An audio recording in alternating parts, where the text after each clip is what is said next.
गुरु माता पिता गुरु बंधु सखा गुरु माता पिता गुरु बंधु सखा तिम्रो चरणमा स्वामी मेरो कोटि प्रणाम तिम्रो चरणमा स्वामी मेरो कोटि प्रणाम।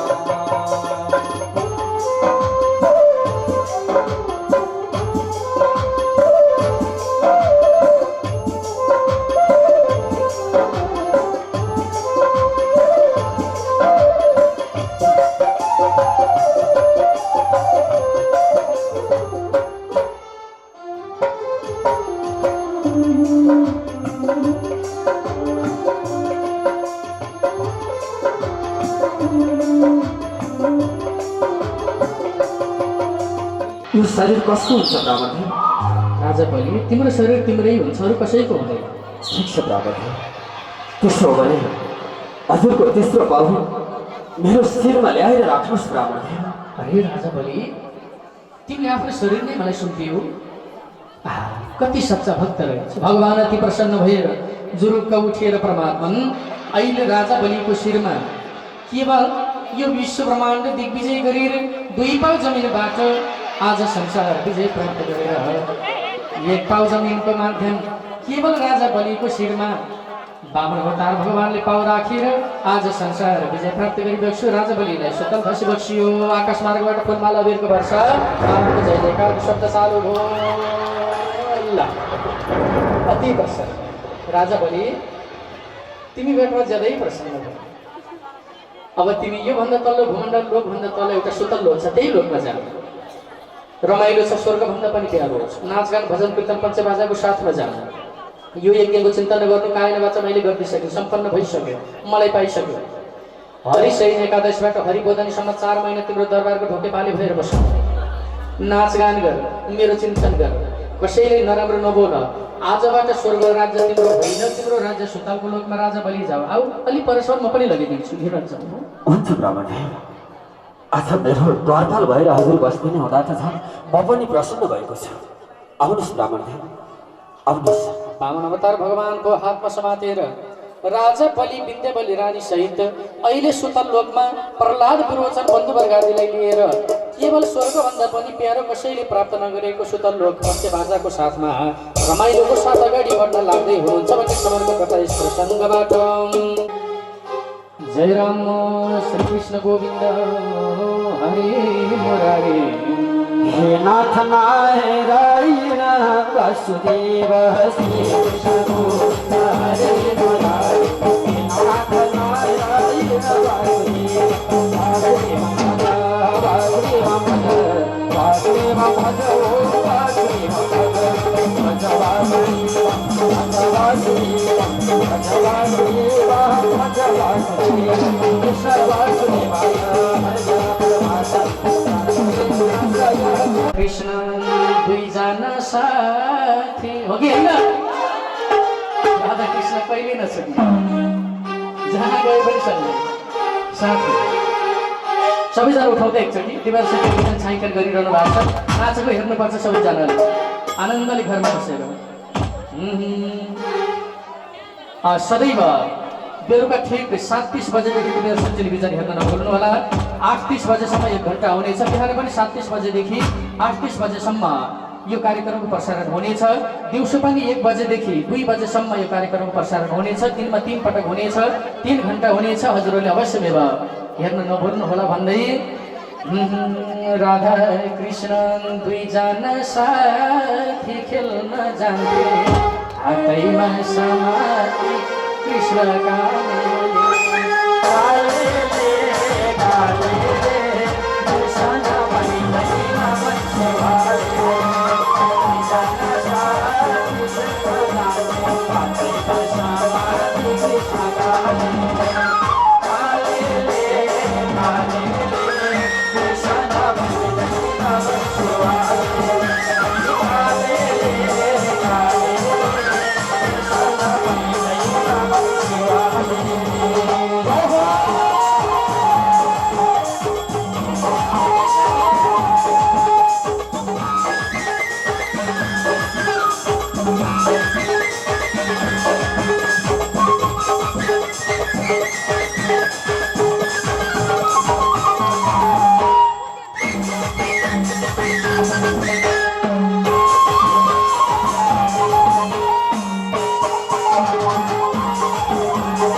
एक दिनको कुरो हो। भागवत अष्टम स्कन्द 24औं अध्यायले सम्पन्न गरिसके पछाडि भागवत नवम स्कन्द चन्द्रवंश र सूर्यवंशको बारेमा विस्तार, त्यसैमा गएर यदुवंशको रूपबाट भगवान कृष्ण परमात्माले जन्मनु भएको कथा प्रसङ्ग।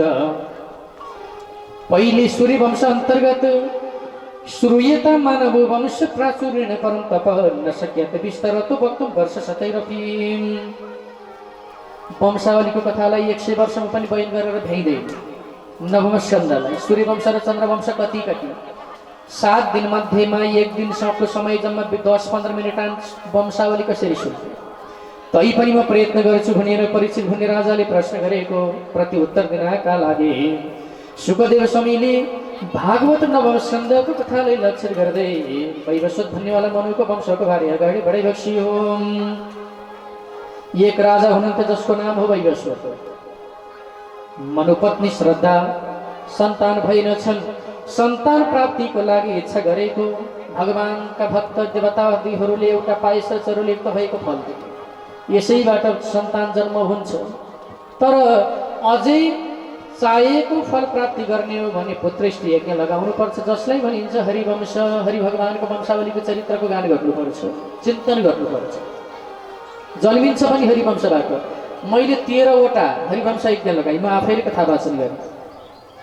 12 ठाउँमा छोराकै जन्म भयो, एक ठाउँमा छोरी लक्ष्मीको जन्म भयो। पक्का हुन्छ, तर नियममा बस्नुपर्छ। यही केरा मध्येमा जुम्लेको केरा हुन्छ नि, जुम्लेको केराको पाकेको फल चाहिन्छ भेट्नु सहित भएको। कापीमा मन्त्र, कापीको पानामा मन्त्र लेखेर राख्नुपर्छ। त्यही मन्त्रलाई यो केराको फलभित्र मन्त्रको कापीको टुक्रोलाई राख्नुपर्छ। जहाँ हवन गरेको हुन्छ प्रोक्षणी प्रायणतामा लगेर त्यही फललाई, त्यही पवित्र जलसँगै राख्नुपर्छ। अन्तिममा श्रीमान श्रीमतीलाई समापन भइसके पछाडि पानीसम्म खान नदिइकन पञ्चामृत पनि खान नदिने, शिरमा चढाउने। पञ्चामृत त्यसमा पनि थोरै खाने हो। यो नाभिभन्दा तल नजाओस् भनिन्छ पञ्चामृत। सकभर घाँटी यो छातीबाटै तल नजाओस्, यही बिचमा हराओस् पञ्चामृत। त्यही भएर थोरै खानुपर्छ। यस्ता शक्ति होला।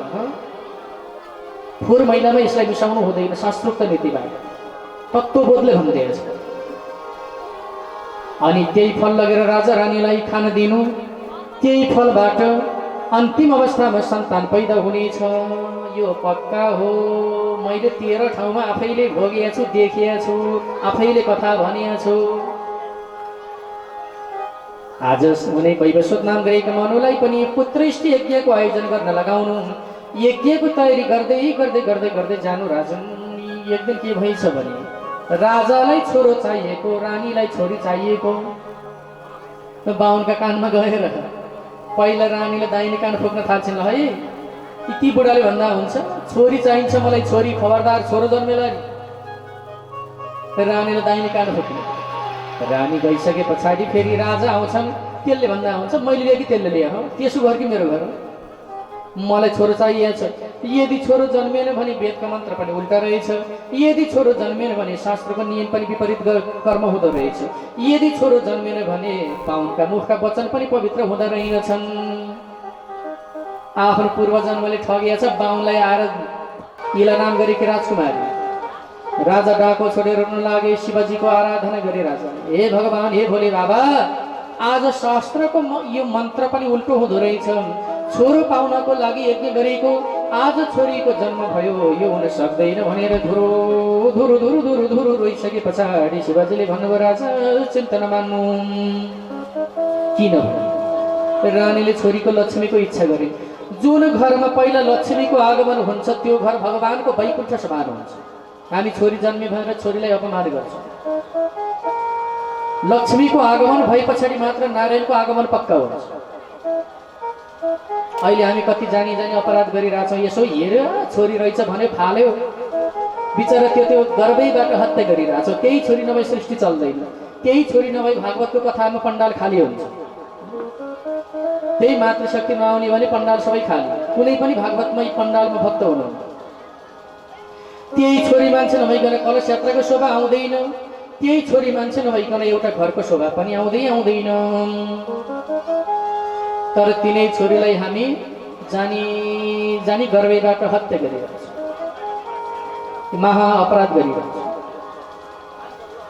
श्रीमानले एक वर्ष 2 वर्ष 3 वर्ष घर छोडेर जाँदा त्यही घरमा फर्केर आउँदा आफूले छोडेर गएको भन्दा पनि कति राम्रो बनाएर राखेको छ। तर श्रीमती माइत गएको बेलामा श्रीमानले 2 दिनमा घरलाई जङ्गल जस्तो बनाइदिन्छन्। आएर हेर्दा राखिया सामान पनि ठाउँमा छैन, फोहोर मैला त्यत्तिकै छ। 2 दिन माइत बसेको घर सफा गर्न 5 दिन लाग्छ, 3 दिन माइनस घाटा हो कि है। माइत बसेर 2 दिन घर सफा गर्नै लाग्यो 5 दिन। त्यसैले एउटा घरमा गृहस्थीको धर्म सञ्चालन गर्नका लागि केवल नारीलाई सम्मान गर्नुपर्छ राजा। त्यसैले पहिला छोरीको जन्म भयो। अब तिमी के चाहन्छौ भन्दा मलाई छोरो चाहियो। अमृतको जल इला नाम गरेकी राजकुमारीलाई छोरी दिनुभएको थियो। आँखा चिम्म गर भन्नुभयो। आँखा चिम्म गर्ने बित्तिकै त्यही छोरीबाट तुरुन्तै अहिले सुदुम्न नाम गरेको राजकुमारमा परिवर्तन। रानीको इच्छा पहिला छोरी पुरा भइहाल्यो, अब राजाको इच्छा पनि पुरा। शिवजी कैलाश जानु, सुदुम्न नाम गरेको राजकुमार अरबी नाम गरेको चम्किनीवाला घोडा चढेर अम्बिका भन्ने जङ्गलमा विहार गर्न पुगेछ। त्यही जङ्गलमा शिव र पार्वती गएर खेलबाड गरिरहेका। ए पार्वती आउ न आऊ, कहाँ बसेन, किन टाढा भागी, अलिक नजिक आऊ न, के छोइएला जस्तै गइरह। मलाई त लाज लाग्छ। यो जङ्गललाई कसो लाज लाग्यो? चराको लाज लाग्यो, फटेङ्ग्राको लाज लाग्यो, कमिलाको लाज लाग्यो। नाटक गर्छौ, आऊ कहाँ बस। नाइ मलाई त टोपी लाउनेहरूको साह्रै नै लाज लाग्छ। ढलक्क टोपी ढल्काएर छोरा मान्छे कोही आइदियो भने के गर्ने? छोरी मान्छेको त लाग्दैन नि, छोरी मान्छे के लाज, छोराको चाहिँ लाज लाग्ने। त्यसो भयो तिमीले मैले खेलबाड गरौँ जेलीमा, यो जङ्गलमा छोरा मान्छे आयो भने छोरी मान्छे हुनु पर्ने भन्ने श्राप पारिदिनु भयो। सुदुम्न नाम गरेको राजकुमार त्यही जङ्गलमा पाइलो टेक्ने बित्तिकै छोरी बने, गिला नाम गरेको राजकुमारी बन्यो। लौरो कहाँ जाने, दरबार कसरी जाउँ? यो बाटामा जाँदै थियो, चन्द्रमाको छोरो बुध भन्नेवालाको आश्रममा पुगेछ। अत्यन्त राम्रो राजकुमार, इलाले मन पराइहाले, आँखा जुदिहाले। आँखा जुदेपछि कसको के लाग्छ र बाबाले भन्दा हुन्छ। मन मिलिहाले, मन मिलेपछि बिहे भइहाले, पञ्चबाजा बजिहाल्यो। 1 वर्षभित्रमा त एउटा ब्याज पनि आयो है, छोरो पनि जन्म्यो। 1 वर्ष अब जानुपर्छ दरबारमा। मैले श्राप दिएको पार्वतीसँग खेलबाड गर्नका लागि छोरा मान्छे आए, छोरी हुनुपर्ने। छोरी इला भनिन्। जाने बित्तिकै चन्द्रमाको छोरो बुधसँग विवाह गरिन्। छोरी कहाँ दिने भन्ने कत्र तनाव हुन्थ्यो, पिर पर्थ्यो। राम्रै केटो छ, घर कुल राम्रै छ, नात्यो। नाति घरले छोरो बोकेर आछन्, किन आत्यो? स्वागत गर। 1 जना गएको 3 जना भनेर आछन् भन्ने बित्तिकै आहा कति भाग्यमानी रहेछु, हे मेरो भगवान भोले बाबा। 1 महिना छोरा 1 महिना छोरी हुने बनाइदिनु। अब मेरी छोरीलाई छोरी मात्रै होइन, छोरा मात्रै होइन, 1 महिनाको रूपमा। केही पनि इच्छा पुरा भयो। योभन्दा बढीमा सक्दैन भन्नुभयो शिवजी कैलाश। 1 महिना सुदुम्न नाम गरेको राजकुमार बन्ने, 1 महिना इला नाम गरेकी राजकुमारी बन्ने। राजकुमारी बनेको बेलामा गुप्तवास बसेर लुकेर बस्ने, राजकुमार सुदुम्न बनेको बेलामा राज्य सञ्चालन गर्ने। यो यस्तो लुकी लुकी कति राज्य चलाउने। अब जङ्गल जान्छ, छोरो पनि हुर्किया। विचार आएछ, त्यही छोरो पुरुरबालाई राज्य दिएर अहिले सुदुम्न नाम गरेको राजकुमार जङ्गलमा गई हरिनाम संकीर्तनको प्रभावबाट जीवन उद्धार आत्मवैकुण्ठ जाँदै हुनुहुन्छ भन्ने सम्मानको कथा यस अध्यायबाट। भोले कैलाश अधिपति भोले बाबाको जयराम। शिवजीको लीला अपरम्पार कि होइन? अलौकिक लीला हामी देख्न सक्छौँ, गर्न सक्दैनौँ। लौकिक भनेको चाहिँ हामीले देखेर नक्कल गर्न सक्छौँ, त्यो लौकिक हो। अलौकिक भनेको चाहिँ देख्न सक्छौँ, त्यो लीला गर्न सक्दैनौँ। अलौकिक बोलो कैलाशधिपति भोले बाबाको। सुन्नुभयो महाराज परीक्षित दिनै रमाइलो प्रसङ्ग। भगवान वैवस्वत मनुका वंश अगाडि बढ्दै जाँदा पृषद्र भन्नेवाला राजाले केही समय राज्य सञ्चालन गरे। फेरि मनुका छोरा सरियती भन्नेवाला राजाले केही समयको राज्य सञ्चालन गर्नु। यिनैका वंशमै एक नाभग भन्नेवाला भए। नाभगबाट अम्बरीश भन्नेवाला राजा भए। अम्बरीश भन्नेवाला राजा जसको नाम अम्बरीश भगवानले दिएको वरदान, जसलाई हिन्दूपति पनि भनिन्छ, जसलाई सिन्धुपति पनि भनिन्छ। एकादशीको व्रत बस्ने, सबै प्रजालाई एकादशीको नियममा बाँध्ने, तीर्थ व्रत दान धर्म कर्मको नियममा बाँध्ने। सिन्धु भनेको समुद्रमा पानीभित्र गएर पनि अनसन व्रत बसेर केवल धर्म बचाउनका लागि जमिनबाट फालेर पानीमा लडाउँदा पनि अनसन व्रत नछोडेको हुनाले उनको नाम हो सिन्धुपति। नाम पनि बुझ्नुपर्छ है। धर्म बचाउनका लागि सङ्घर्ष गरेर सत्यतालाई प्रतिस्थापन गरेर अगाडि बढेको हुनाले उनको नाम हो हिन्दूपति। हिन्दू धर्मको प्रवर्तक भनेर पनि चिनिन्छ अम्बरीश राजा, मालिक भनेर पनि चिनिन्छ। भगवानका विष्णुका भक्त थिए। एक दिन दुर्वासा भन्ने ऋषिलाई भोजन गराउन बोलाउँदा पानी खाएको बहानामा, जलपान गरेको बहानामा दुर्वासा ऋषि रिसाएर अपमान गर्नु, कृत्य छोडिदिनु अम्बरीश राजालाई मार्नका लागि। भगवान विष्णुले भक्त बचाउन चक्र छोड्नुभयो। दुर्वासा गुरुले छोडेको कृत्यलाई आज भगवान विष्णुले छोडिएको चक्रले पापलाई भस्म गराइदियो। अन्तिममा दुर्वासा ऋषिले गएर माफी माग्नुभयो। भगवानको भक्त सबैभन्दा महान हुँदो रहेछ। कहीँ गएर दुर्वासाले शान्ति पाएनन्, तिनै भगवान विष्णुले पनि बचाएन चक्रबाट। मेरो भक्तसँग माफी माग विष्णुले भन्दै। दुर्वासा जस्तो महात्माले आज गएर माफी मागेर अम्बरीश भन्ने राजालाई तपाईँ महान हुनुहुन्छ, तपाईँ शक्तिशाली हुनुहुन्छ, धर्म रक्षाको लागि तपाईँको अग्र पङ्क्तिमा नाम लेखिनेछ भनेको हुनाले आज इतिहासमा अम्बरीश राजाको नाम लेखियो। हामी पढिरहेछौँ, मनन गरिरहेछौँ। पहिला रिसाएका गुरुले अन्तिममा वरदान दिएर दुर्वासा ऋषि प्रसन्न आफ्नो आश्रमपट्टि सभाए। अम्बरीश भन्नेवाला राजाले एकादशीको व्रत नियमसार सबैमा अगाडि बढी बक्सियो। बोले एकादशी महात्म्यको हो। आज पनि भीमा एकादशी, भीमसेनले एकादशीको व्रत बसेको दिन महान छ है आज पनि। जय राम। व्रत बस्नु एकादशी, व्रत बस्नु एकादशी, तीर्थ जानु काशी। राम नाम जप्नु पर्छ घरमै बसी बसी। व्रत बस्नु एकादशी, तीर्थ जानु काशी। व्रत बस्नु एकादशी, तीर्थ जानु काशी। राम नाम जप्नु पर्छ घरमै बसी बसी। राम नाम जप्नु पर्छ घरमै बसी बसी। जय हो।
Jai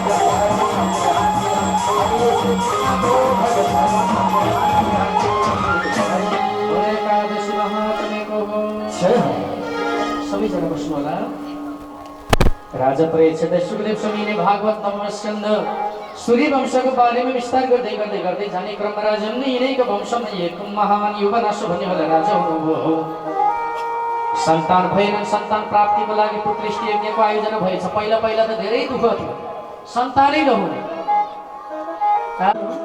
जिउ कर कर कर खान्छ, यसो गर्न नि पाइने हो कि होइन? यसो चोखो चोखो खाएर पनि बस्न पाइने। पहिला त निराहार पानी पनि नखाइ बस्नु पर्थ्यो। अहिले त हे अन्न तिमी कहाँ छौ, बनाइदेऊ न टन्न, तिमी रहेछौ धन्न, तिमी बिना मेरो हातमा एकै सेकेन्ड पनि रहन्न, मैले तिमीलाई सकिरहेको छैन भन्न हो कि होइन?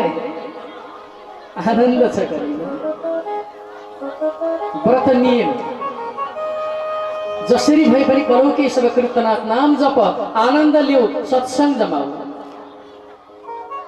मनुष्यको चोलालाई सिद्ध गर, त्यसै खेर नफाल। खरानी झैँ बुङ्गा उडेर गए झैँ आत्मालाई पनि त्यसरी बाहिर नछोड, सम्मानित बनाएर ठेगान लगाऊ, ठाउँमा पुर्याऊ। चिन्तनको माध्यमबाट, योग ध्यानको माध्यमबाट, दान धर्म कर्म पुण्यको माध्यमबाट। यज्ञ गरेको युवनाश भन्ने राजाले 5औं दिनको दिनमा प्रोक्षरी प्राणतामा राखेको जल रातिको बिचमा पानी प्यास लागेछ। राजा गएको कहीँ पनि भान्सा कोठामा पनि पानी छैन।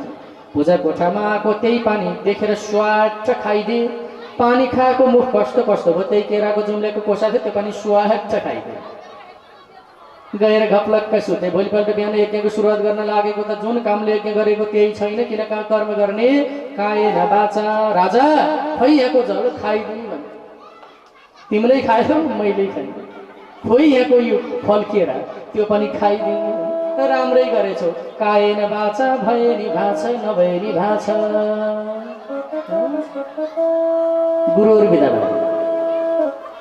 1 दिन 2 दिन हुँदै गयो, 1 महिना भयो। राजालाई त भात हेऱ्यो भने भातै गनाउने, तरकारी हेऱ्यो तरकारी गनाउने, फलफुल हेऱ्यो फलफुल गनाउने, दही दुध घिउ सारा सबै गन्दाउने, खानै रुच्ने राजाले। होइन रानी, आजकल मलाई के भएको छ, केही हेर्नै मन लाग्दैन। है कुनै कुनै लक्षण होला नि भन्दै फेरि रानी। नकर तिमी ठट्टा गर्छौ, नचाहिने कुरो नभने। ठट्टा होइन, केही होला जस्तो छ। अब 1-2 महिना थाहा हुन्छ सङ्केत। राजा चिन्तित। 2 महिना 3 महिना 4 महिना 5 महिना पुग्यो। बच्चाको सबै आकार, शिरदेखि लगाएर सबै आकार बन्यो। अब राजाको पेट बढ्दै बढ्दै गएर मैया केही खान नरुच्दा पनि पेट वाससी बढिरहेछ। के भाव पनि ग्यास्ट्रिकले त होला। ग्यास्ट्रिक होइन, छोरो हुर्किँदैछ, बढ्दैछ। राजा जिल्ला होइन, बाउले कहिले छोरो जन्माउँछ, तिमी नभएको कुरो भन्छौ। नभएको कुरो होइन, अब भएको कुरो इतिहासमा लेखिँदैछ। अब आउने युगबाट 6 महिना पुगेर 7 महिना लाग्यो। बच्चाले दाहिने कोखापट्टि प्रवेश गर्यो। बच्चा उफ्रिन थाल्यो। लौ न मैया के भाव होला, आजकल त भोकले साह्रै नै सताउन थालेको छ। अहिले खायो, हात ओबाउन नगाउँदै फेरि भोक लाग्छ। अब बच्चाले नि खान परेन त नि, तपाईँ छोक्रा खाने, बच्चाले रस खाने, त्यही भएर बढी भोक लाग्यो। हो र, हेर त यो दाहिनेपट्टि 16 हानेर बच्चा नाचिया खेलिया रमाएको। लौ न मैया साँच्चै यो कति छोटो बच्चा रहेछ। लात्ताले हाने छ पेटभित्र। जन्मेपछि ठुलो भएर कति लात्ताले हान्ला मलाई। अहिले त यति हानिएछ, पेटभित्र हुँदा त छोडेन। भकुरै छ, गोदै छ। 8 महिना पुगेर 9 महिना लाग्यो। बच्चाको शरीर सारा सबै वृद्धि। बच्चाले भगवानको ध्यान गर्न थाल्यो, जन्मिन थाल्यो। 9 महिना पुगेर 10 महिना लाग्यो। सुरसार कस्दैन। 10 महिना पुग्यो, अत्तो पत्तो छैन, चाहिँ चुई छैन। लौ न रानी के हुन लागेछ, बच्चा जन्मिन त 9 महिना 13 दिन अन्तिम समय होइन। मेरो त 10 महिना पुग्यो नि त। अब बाउले जन्माउने दिन बढ्न खोजे होला नि, दिन थपे होला नि, यहाँ थपे होला। त्यसो नभएर म त मर्ने भइसकेँ पीडाले छटपटा। 11 महिना पुग्न लाग्यो। केही अत्तो पत्तो छैन। रानी भन न बच्चा कहिले जन्मिन्छ भन्दा ठुलो भएर जन्मिने बित्तिकै बाबा मलाई कापी कलम चाहियो, म त बोर्डिङ पढ्न जान्छु भन्ने भएर जन्मिने खोजे होला नि त। किन आत्या जन्मिहाल्छ नि एक दिन। साह्रै चिन्तित भयो। लौ न के गर्नु। प्रसुति व्यथाले छटपटाउन थाल्यो। हतार हतार हतार गरेर हस्पिटलसम्म लगियो। शल्यक्रियाको माध्यमबाट पेट चिरेर एउटा बच्चा पैदा भयो। त्यही बच्चा धुरु धुरु रुँदा बुढी औँलाको स्तनपान गराए राजाले। 11 दिनको दिनमा त्यो बच्चाको नाम राखियो मान्धाता। यसरी जन्मेका हुन् मान्धाता राजा। मान्धाता भन्नेवालाको जन्म भयो। राजा खुट्टा पसारी पसारी 4 टाइम घिउ र भात खाने, रानीले स्याहार्ने, कति भाग्यमानी। आनन्दले राजा कँदाएर हेरी शान्ति भएको छैन नि। त्यस्तो भाग्य पनि आउला त। हेर बाबाहरू मुसुक्क हाँस्नु भएको छ। हेर कहिले आउला त्यो दिन। आनन्दले समस्या पर्यो। रानीले श्रीमतीले सन्तान जन्मा भए सुत्केरी पसिन भनेर माइत जाने। अब बाउले जन्मा छोरो अब कहाँ जाने सुत्केरी पसिन। ससुराली जाउँ भने सासूआमाले चिरपटले ठोकेर आङ सोझिहाल्छन्। मेरो छोरीको अधिकार खोज्ने कहीँ नभएको छ जोइ बनाउँदो कहीँ नभएका वैसाध्य हुँदै कहाँ जाने त भन्दा मामा घर जाने। आनन्दले माउलीमा गएर सुत्केरी पोसेर बच्चा हुर्काउन थाले। त्यही बच्चा हुर्किँदै गयो, बढ्दै गयो, महान बन्यो। यसरी मान्धाता भन्ने होला राजा जन्मिनु भयो। जयराम आज भन्यो भोलि भन्यो जिन्दगी यो बित्यो नि हरि भजन कहिल्यै नभुलो। आज भन्यो भोलि भन्यो जिन्दगी यो बित्यो नि हरि भजन कहिल्यै नभुलो। आज भन्यो भोलि भन्यो जिन्दगी यो बित्यो नि हरि भजन कहिल्यै नभुलो।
बोलो कृष्ण कन्हैया लाल को मान्धाता भन्नेवाला राजाको छ।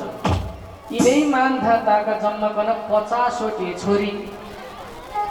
एक दिन एक अत्यन्त वृद्ध भएका सौभरी भन्ने ऋषि रहेछ। माता पिता गुरु बन्धु सखा, गुरु माता पिता गुरु बन्धु सखा, तिम्रो चरणमा स्वामी मेरो कोटि प्रणाम। तिम्रो चरणमा स्वामी मेरो कोटि प्रणाम।